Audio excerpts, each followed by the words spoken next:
yung pinaka-interesting para sa akin at pinakamahirap pumili. Denver Nuggets and the Timberwolves. Grabe to. Pero kailangan natin pumili.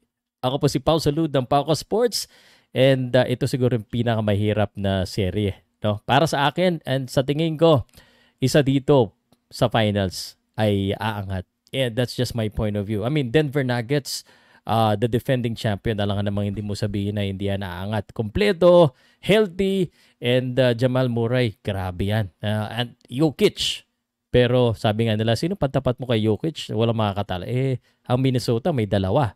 May Gobert at saka may Karl Anthony Towns. Tapos may Anthony Edwards pa sila na kung maglaro, kala mo talaga comparison with Michael Jordan. Pero at the end of the day, sorry, believe ako sa Timberwolves pero I still go with the Denver Nuggets.